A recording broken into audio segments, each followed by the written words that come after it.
Hello, this is William Blackman from ChessFusion.com, and today I want to talk about a young star, Kenneth Zhao, that played in a tournament against me, MLK Classic, and we want to talk about some basic opening strategies and a basic opening trap that Kenneth fell in, but he kept hoping, fought back, and ultimately won the game. So here it goes. Knight F3, a move I commonly use against juniors, because it's so flexible and they don't really aren't really prepared for it. More so than E4, D4, some of the more common first moves. Let's see. So here Kenneth makes the very common mistake of pinning the knight with the bishop and allowing bishop takes F7 check. He correctly declines this king takes F7 because after that, I enter familiar territory, and I know how to win this in my sleep, basically, because I'm so familiar with it. But it might be something worth going over playing from this position as both sides, just to get some practice. It's only a pawn down after all. But he chose a very interesting king d7, keeping his bishop for now. So I decided to go ahead and build my center.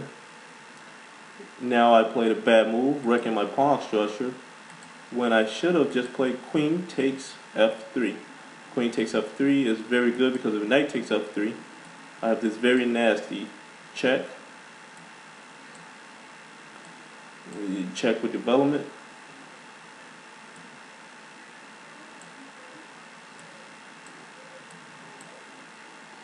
And as you can see, the black king is on the journey.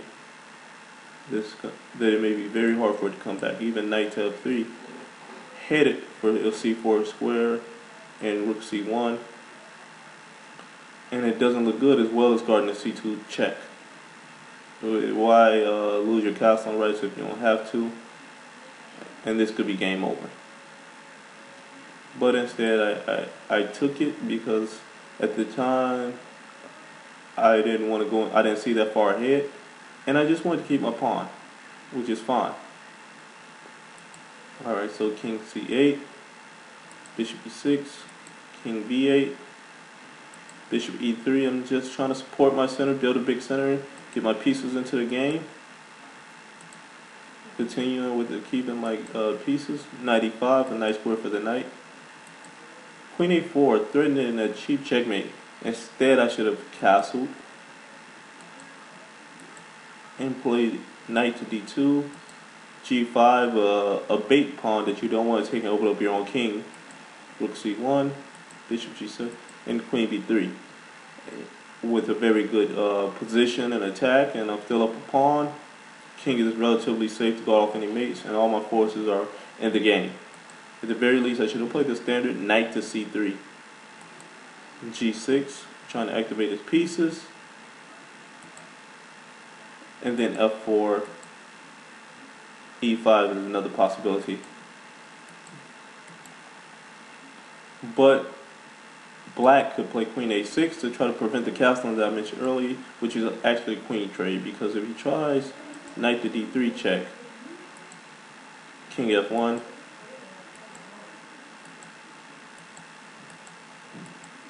and he actually ruins his queen as well as drop the exchange. So the best move for black here is just to take it and allow me to play king e2 and have a solid center with both rooks and all three of my minor pieces working together to restrain black's development. But anyway, back to the game. Queen a4, knight e5, knight e5, queen a4, knight f6. Very useful development move. Guards the mate on the f8. Play f4 anyway, because knight d3 check. I knew the error, and I rushed my move and played king e2 instead of king d2 or king f1. On king d2, he can't play knight takes because he loses a piece to e5. Very tricky shot. Queen takes e5. And I win the piece, and there's nothing black could do about it at this moment. Maybe his best is queen e4.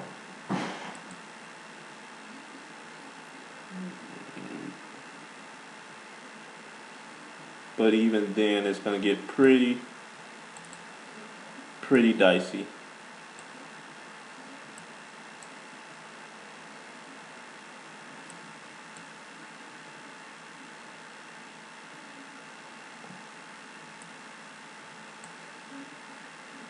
So going through there, if he tries to get his material back, he could find himself even worse off shape than before with queen b2 check. From here is a forced loss, pretty much.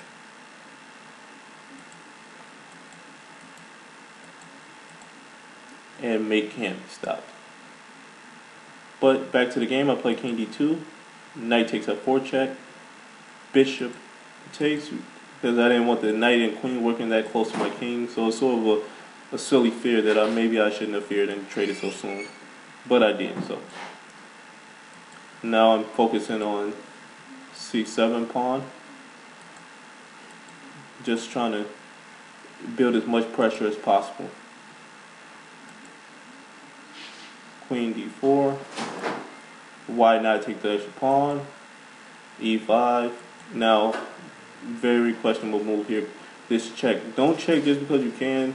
Always check with a plan, because this actually helps me bring my pieces and reroute them into a better position. Queen h2 is played, which is a bad move. Better would have been queen to h4. Just giving up this,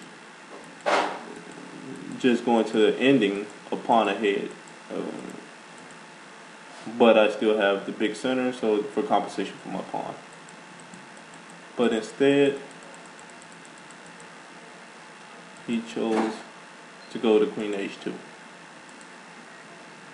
And instead of playing the good move, knight f3 anyway, I saw illusion and committed suicide with rook takes c7 check, king takes, rook takes, and he played the correct move order, rook takes, and he's up a bishop and a rook to a bishop and a knight, and from there it's just elementary technique, and he went on to win in 24 more moves. In case you was wondering what I was thinking when I played that, I was thinking if king takes c7 first, I can play this very powerful d6 check, king b8, pawn takes e7, rook takes, queen takes, queen takes. After knight e4, rook e8, knight f6, rook takes, knight check, king d8, I think. And this is probably a draw with bishop opposite color. So that's what I was aiming for when I played the move. Thanks for listening. This is William from ChessFusion.com.